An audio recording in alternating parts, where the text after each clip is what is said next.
Hello everyone, welcome to the study concept. Madhya Pradesh constable की इस previous year की जो एग्जाम्स के एनालिसिस की सीरीज चल रही है उसमें आप सभी का बहुत बहुत स्वागत है। जैसा कि आपको पता है कि लगातार मैं इस सीरीज को लेके आ रहा हूँ। इसका ये 13वां वीडियो है। इससे पहले लगातार 12 वीडियोस में लेके आ चुका हूँ और ये 2012 से लेके 2016 तक में जो भी मध्य प्रदेश कांस्टेबल के एग्जाम्स हुए हैं उन सभी पेपरों पर जो एमपी जीके पार्ट आया, सॉरी, जो जीके पार्ट आया हुआ है उस जीके पार्ट का पूरा एनालिसिस मैं इसमें लेके आया हूँ। और जीके के टोटल 20 से लेके 22 क्वेश्चंस इन एग्जाम में पूछे गए हैं। तो उन सभी जो क्वेश्चंस हैं उन पूरे क्वेश्चंस पर पूरा एनालिसिस मैं इसमें लेके आता हूँ और ये 13वां वीडियो है। इस वीडियो को आप पूरा देखें। इसमें भी टोटल 20 क्वेश्चंस मैंने कवर किए हैं जो कि मध्य प्रदेश का जो कांस्टेबल का एग्जाम का पेपर है 5 अगस्त को ये पेपर हुआ था 2016 में, ठीक है ना। उसका फर्स्ट शिफ्ट का पेपर मैंने इसमें लिया है और उसमें पूरे के पूरे 20 क्वेश्चंस को मैंने इसमें रखा है जो कि जीके का था, ठीक है ना। तो जीके के पूरे पार्ट का मैंने इसमें कंप्लीट एनालिसिस रखा हुआ है। आप वीडियो को पूरा अंत तक देखें और वीडियो अगर पसंद आए तो वीडियो को आप लाइक और शेयर भी करें। और साथ ही साथ में लगातार मेरी इस सीरीज से पर बने रहने के लिए मेरा चैनल स्टडी कॉन्सेप्ट को ऑल नोटिफिकेशन के साथ में आप सब्सक्राइब कर लें, जिससे कि आपके सारे वीडियो जो भी मैं बनाऊंगा मध्य प्रदेश के इस कांस्टेबल के पेपर्स के, उनके नोटिफिकेशन आपको मिलेंगे और साथ ही साथ में आप इस पूरी वीडियोस को देख पाएंगे। और वीडियो पसंद आए तो आप इसको शेयर भी करें और साथ में वीडियो को लाइक करते हुए भी आप चलें। चलिए शुरू करते हैं। ये 13वां जो वीडियो है जो कि मध्य प्रदेश कांस्टेबल के एग्जाम्स का पूरा एनालिसिस है। यह आ गया पहला क्वेश्चन आपके सामने। जब एक राज्य में राष्ट्रपति शासन है, ठीक है ना, उस राज्य का जो बजट पारित की शक्ति है वो किस पर टिकी हुई होती है। यहाँ पर राष्ट्रपति शासन लगा हुआ है, ठीक है ना, वहां पर जिस स्टेट में, तो उसकी जो बजट पारित करता है वो उसका पावर किसके हाथ में होता है। राज्यसभा, लोकसभा, राज्यपाल या फिर राष्ट्रपति। तो इसका जो सही उत्तर है वो है बी, लोकसभा। लोकसभा के पास में होता है पूरा बजट पारित करने की शक्ति, ठीक है ना। क्योंकि वहां पे क्या होता है, वहां पे उस राज्य का कोई मुखिया नहीं होता है, वहां पर कोई मुख्यमंत्री नहीं होती है, कोई सरकार नहीं होती है। तो जब राष्ट्रपति शासन लगा हुआ होता है तब वहां पर लोकसभा के पास में पूरी बजट को पारित करने की शक्ति होती है। अगला क्वेश्चन है सेकंड नंबर। थालघाट मुंबई मार्ग मुंबई एवं इसके बीच है, क्या है। मुंबई, पुणे, मुंबई, पुणे, बाइकला या फिर ठाणे। बताइए कौन सा शहर इन दोनों के बीच में पड़ता है। तो इसका जो सही उत्तर है वो है पुणे, ठीक है ना। थालघाट मार्ग मुंबई, इन दोनों के बीच में पुणे पड़ता है, ठीक है। अगला क्वेश्चन आ गया। किस नदी पर साइक्लोपियन बांध बनाया गया है। नर्मदा, चंबल, ताप्ती या फिर बेतवा। साइक्लोपियन बांध किस पर बना है। तो ये है Betwa. Betwa is the correct answer. Betwa नदी पर यह साइक्लोपियन बांध बनाया गया था और ये 1083 के आसपास ये साइक्लोपियन बांध बनाया गया था। परमार वंश ने ये साइक्लोपियन बांध बनाया था, ठीक है। और परमार वंश के राजा भोज ने, ठीक है ना, राजा भोज ने इस बेतवा नदी पर ये साइक्लोपियन बांध बनाया था, ठीक है। और ये इतिहास का पूरे भारतवर्ष में एक ही साइक्लोपियन बांध है जो कि बेतवा नदी पर बना है, ठीक है। और ये भोपाल के निकट है। भोपाल के निकट भोजपुर में है। भोजपुर में ये साइक्लोपियन बांध बनाया गया था। फिर बाद में इसको अफगान राजा होशंग शाह ने इस साइक्लोपियन बांध को तोड़वा दिया था, ठीक है। ये भी आपको याद रखना। होशंग शाह ने जब मालवा पे राज किया था, मालवा पे अपना अधिकार जमाया था, उसके बाद में इस साइक्लोपियन बांध को तोड़वा दिया था, ठीक है। तो ये बेतवा नदी पर बना था। अगला क्वेश्चन आ गया। कौन से प्रसिद्ध शासक का मकबरा नई दिल्ली में भोजला की पहाड़ी पर है। रजिया सुल्तान, बहादुर शाह जफर, शाहजहां या फिर झांसी की रानी। तो इसका आंसर कौन सा सही है। तो इसका आंसर है Razia Sultan. This is the correct answer. Razia Sultan का मकबरा दिल्ली की जो भोजला पहाड़ी है वहां पर स्थित है। अगला क्वेश्चन आ गया। कौन सा संचालन सिक्का जो कि संचालन में चल रहा है महाराणा प्रताप की 475वीं जयंती पर जारी किया गया। 100 का, 5 का, 50 का या फिर 10 का। तो इसका जो आंसर है वो कौन सा है? तो इसका आंसर करेक्ट है डी, 10 का। जो 10 का सिक्का है वो महाराणा प्रताप की 475वीं जयंती पर जारी किया गया था। अगला क्वेश्चन आ गया, अनुच्छेद 152 के अंतर्गत किसकी सलाह पर भारत के राष्ट्रपति आपातकाल घोषित करते हैं? मंत्रिपरिषद, कैबिनेट, सभी राज्यों के मुख्यमंत्री या फिर प्रधानमंत्री? जो अनुच्छेद 152 में दिया गया है कि आपातकाल की स्थिति घोषित की जाए तो राष्ट्रपति किसकी सलाह से ये जो आपातकाल है वो घोषित करते हैं? तो इसका जो सही उत्तर है वो है कैबिनेट। ठीक है ना, केंद्र का जो कैबिनेट है, कैबिनेट की सलाह पर, ठीक है ना, संविधान के 352 के अंतर्गत राष्ट्रपति आपातकाल की घोषणा करते हैं। अगला क्वेश्चन है 7th मंदिर पर है ये, मंदिरों के बटेश्वर समूह किस जिले में स्थित है? उज्जैन, मुरैना, खजुराहो या फिर रतलाम? तो इसका जो सही उत्तर है वो है मुरैना। ये बटेश्वर का समूह का जो मंदिर है वो मुरैना में स्थित है। ठीक है ना। अगला क्वेश्चन आ गया, इंदिरा गांधी अंतर्राष्ट्रीय हवाई अड्डा किस शहर में है? दिल्ली, मुंबई, कोलकाता या फिर वाराणसी? तो इसका आंसर है भारत की राजधानी दिल्ली। दिल्ली में स्थित है ये इंदिरा गांधी अंतर्राष्ट्रीय हवाई अड्डा। ठीक है। अगला क्वेश्चन आ गया, नाट्य शास्त्र किनके द्वारा लिखा गया था? भाषा, भरत मुनि, वेदव्यास या फिर नारा मुनि? बताएं इसका आंसर कौन सा होगा? तो इसका जो सही उत्तर मैथोलॉजिकल उसके अनुसार अगर देखा जाए तो इसका जो सही उत्तर है वो है बी, भारत मुनि। भारत मुनि के द्वारा नाट्य शास्त्र को लिखा गया था और ये नाट्य शास्त्र 500 ईस्वी पूर्व, ईसा पूर्व से लेके 100 ईसा पूर्व के बीच में ये लिखा गया था नाट्य शास्त्र। ठीक है ना। और इसके अंतर्गत भारतीय नाट्य शास्त्र और काव्य शास्त्र, ठीक है ना, जो भारतीय नाट्य शास्त्र आते हैं इसके अंदर में और काव्य शास्त्र, ठीक है, ये दोनों जो शास्त्र हैं वो नाट्य शास्त्र के अंदर में आते हैं। ठीक है ना। और भरत मुनि ने लिखा था ये, और ये 500 ईसा पूर्व से लेके 100 ईसा पूर्व के बीच में ये लिखा गया था।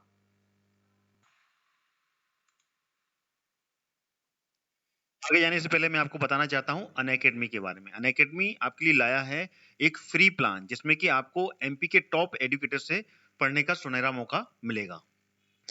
इसी के साथ आपको मिलेगा 500 से ज्यादा free live classes, doubt clearing के साथ में 20,000 से ज्यादा free questions, free mock test और उन सभी के एनालिसिस के साथ में आपको और भी बहुत कुछ अनअकैडमी देगा।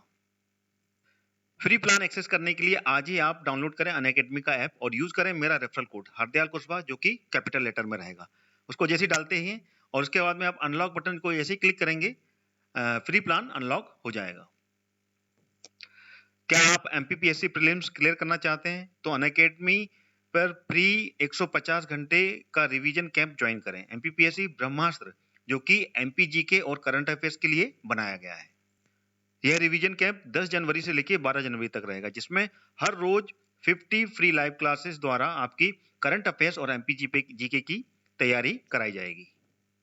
बस आप अभी डाउनलोड करें अनअकैडमी का ऐप और अभी इसे ज्वाइन करें बिल्कुल फ्री में।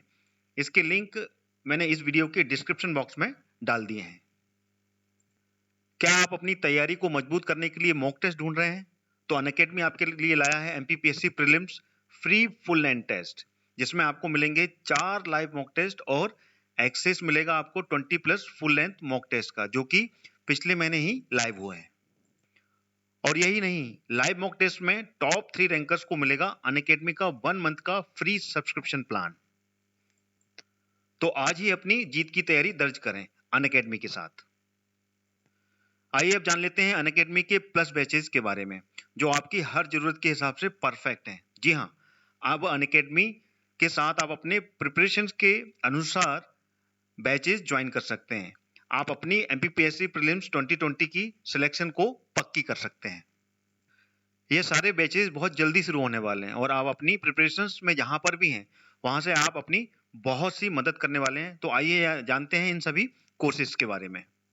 जो भी प्रीलिम्स 2020 क्लियर करना चाहते हैं ध्यान से सुने।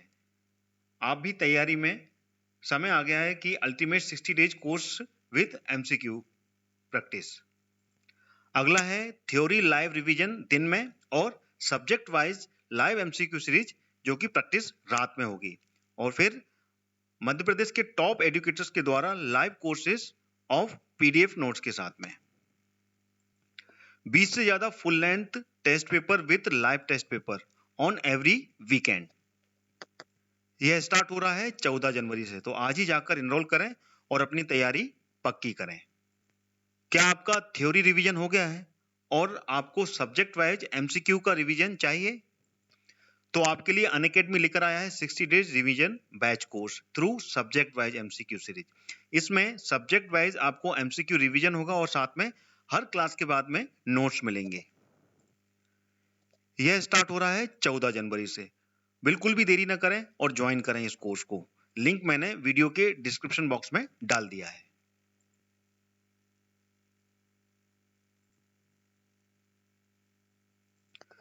क्या आप एमपीपीएससी की तैयारी शुरू कर रहे हैं और डेडिकेटेड गाइडलाइंस चाहते हैं तो मैं आपको फाउंडेशन बैच फॉर एमपीपीएससी और मेंस के लिए रिकमेंड करना चाहूंगा, जो कि स्टार्ट हो रहा है 12 जनवरी को।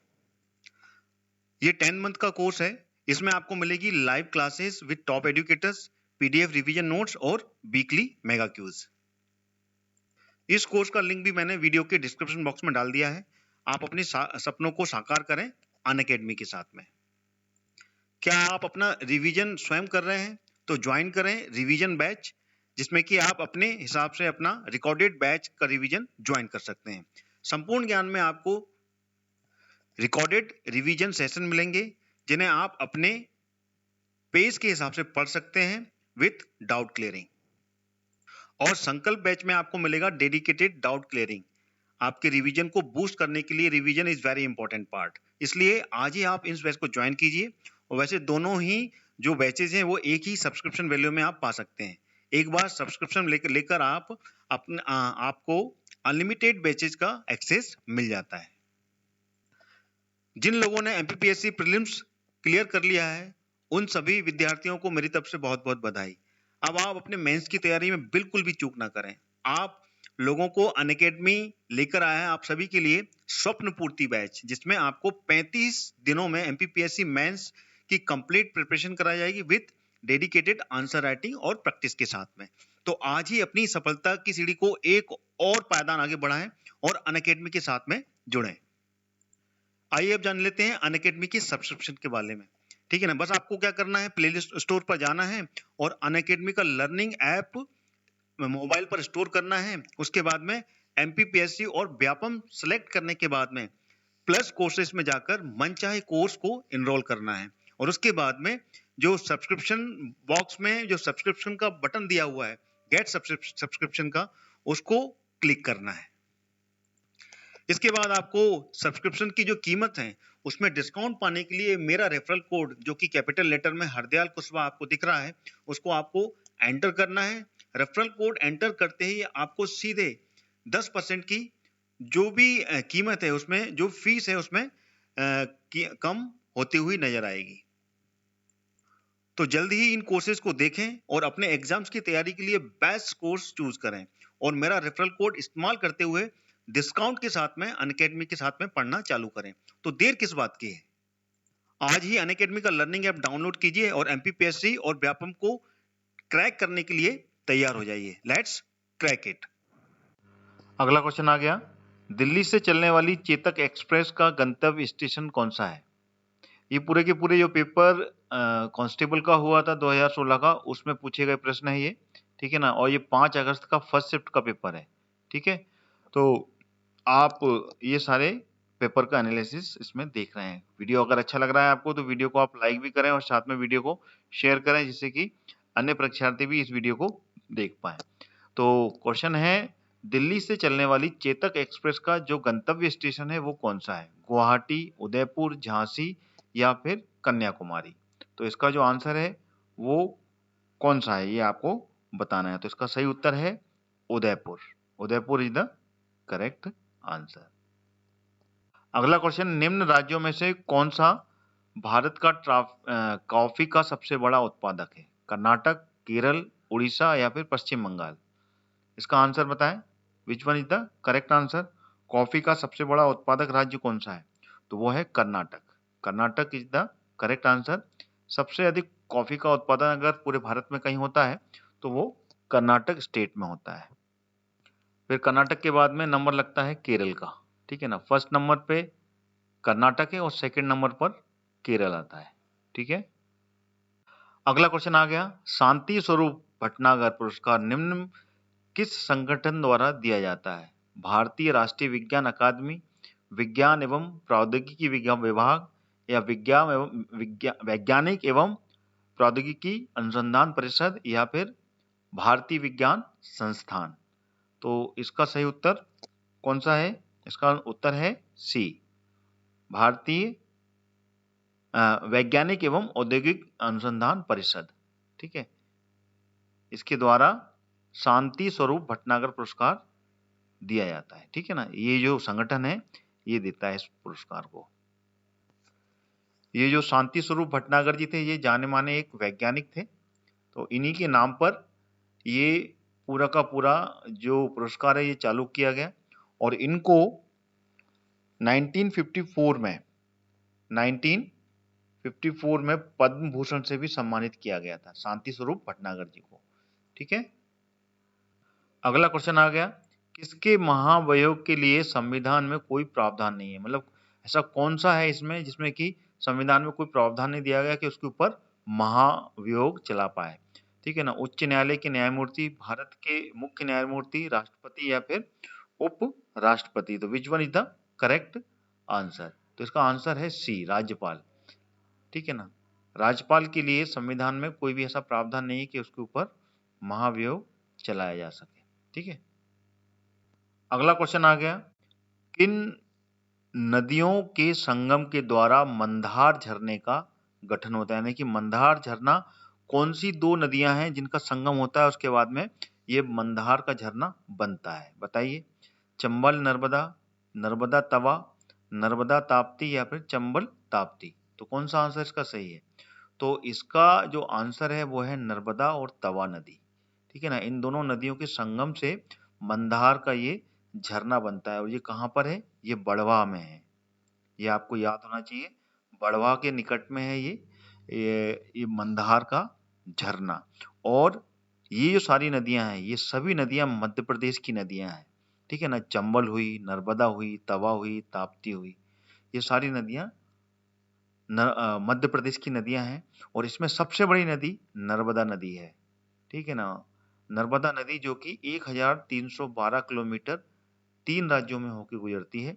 मध्य प्रदेश में 1077 किलोमीटर जो चलती है।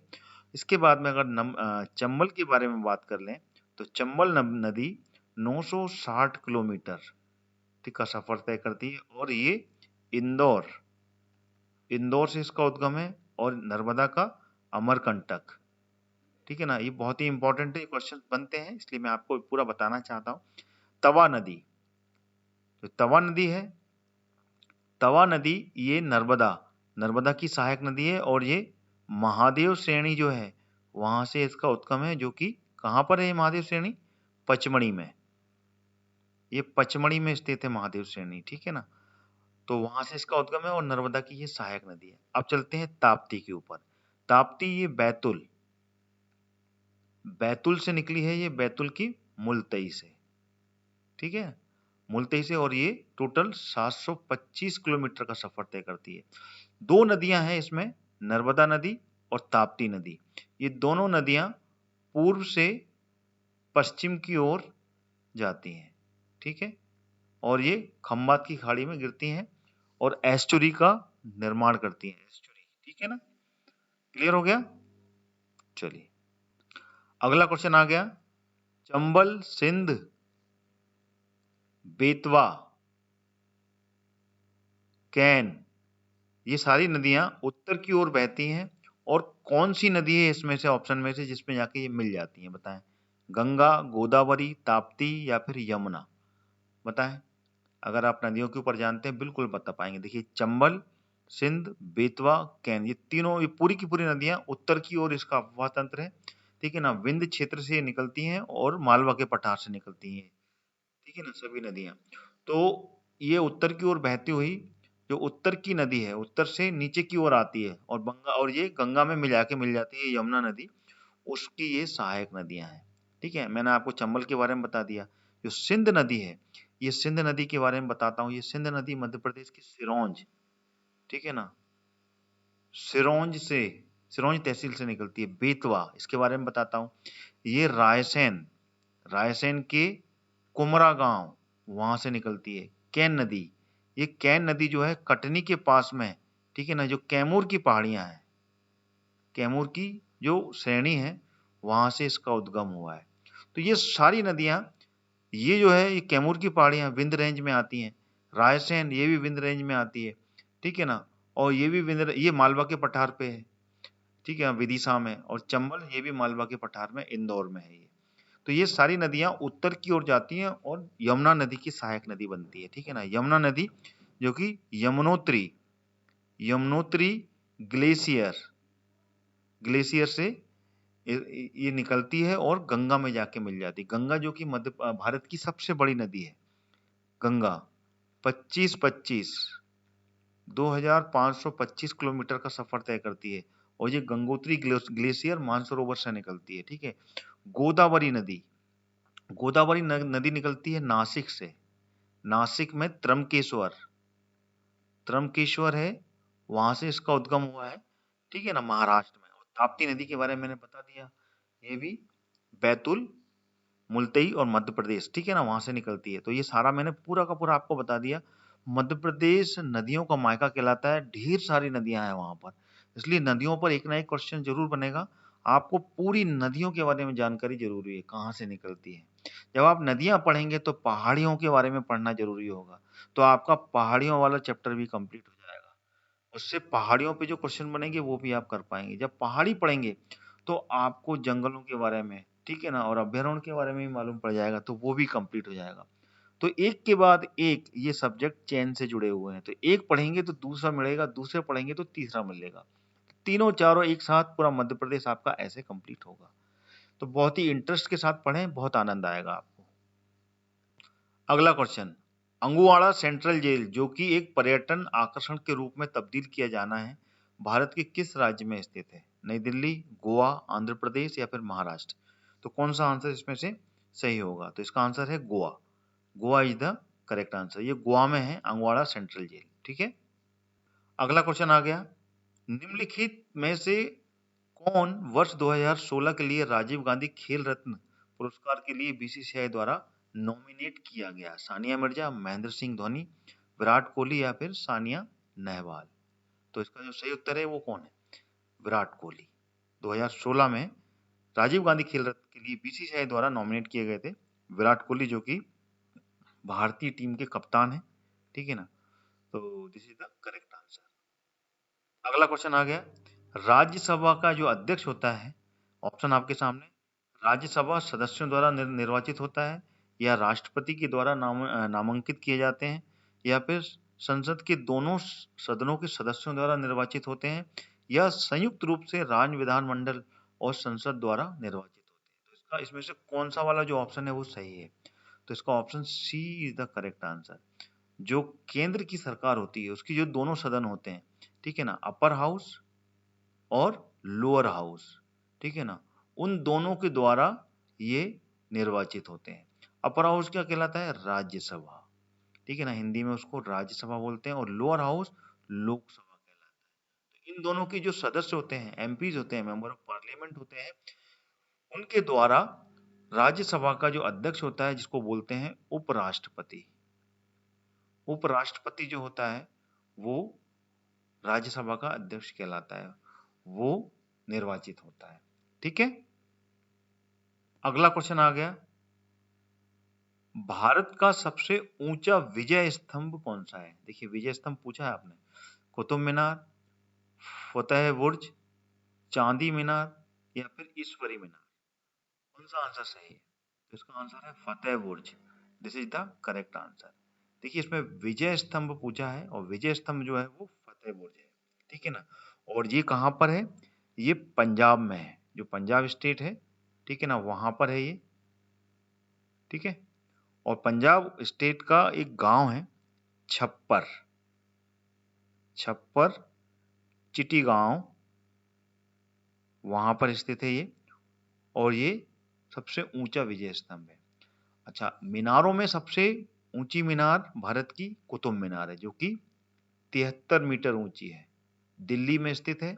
कुतुबुद्दीन ऐबक ने इसको जो कि गुलाम वंश के शासक रहे, गुलाम वंश की शुरुआत की थी, उन्होंने इसको बनवाना चालू किया था। फिर इनके जो दामाद रहे इल्तुतमिश, जो कि बाद में गुलाम वंश के सुल्तान बने, उन्होंने इसको पूरा करवाया था। ठीक है, क्लियर हो गया। तो ये थे पूरे के पूरे 20 क्वेश्चंस जो कि मैंने 2016 के 5 अगस्त का फर्स्ट शिफ्ट का पेपर लिया था ये।